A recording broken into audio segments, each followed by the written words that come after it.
I'm Mark Dresner, and welcome to Shopper Insider TV, delivering the insight scoop from Shopper Insight's leaders and experts in the field. Shopper Insider TV is brought to you by the Shopper Insights in Action Conference, championing the value of activating research at retail. Joining us today is Simon Small. He is with Sales and Category Development for Confectionaries at Nestle. Simon, welcome to the program. Thank you, Mark. Let's dive right in with a question about some issues, challenges, opportunities. What do you face from a research perspective when thinking about shoppers versus consumers, and or when you're thinking about a retail environment versus, let's say, a brand context? Certainly, to break that question down into its two parts, the difference between a consumer and a shopper. Branded companies have these great relationships with consumers. We understand the consumption occasion.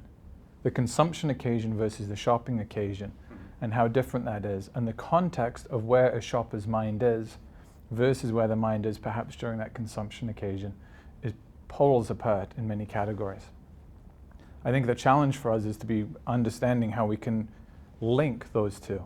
So the brilliance of a brand and the essence it has in a consumer's mind versus the complexity, the crowded, the bombardment that exists in the retail landscape, when someone is making that ultimate decision to empower you and take that brand home with them to do a consumption occasion. You spoke also from an in-store environment and channel.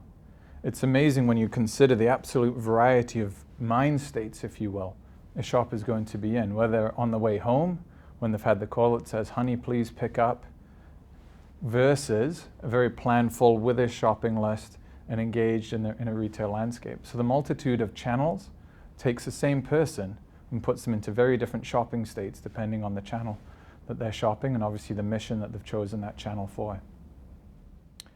What's your overarching philosophy with regard to insights? Is there a right or wrong way to think about insights in your opinion? Certainly, I think that the difference between an insight versus a solution.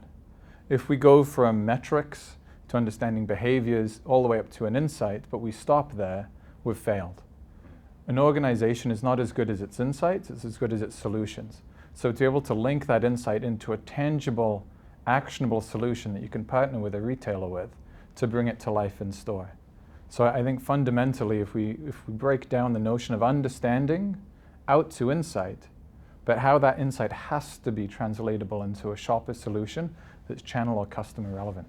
Kind of building on that, to what extent have Shopper Insights enabled you to build win-win relationships at retail?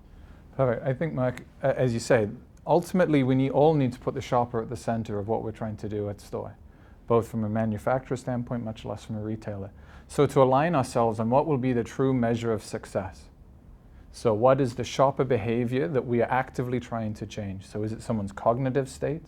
Is it ultimately transactions? Is it conversion, sales per square meter, whatever the metric might be? If we have a shopper metric, it allows us to relatively unbiasedly activate the category in the context of how it pertains to the retailer's brand being the banner. Terrific. Simon, thanks for your time. You've given us a lot to think about. I appreciate you joining us. Not at all. Thanks, Mark. And on that note, that wraps this episode of the Shopper Insider TV. I'm Mark Dresner, and you've just heard the Insight Scoop.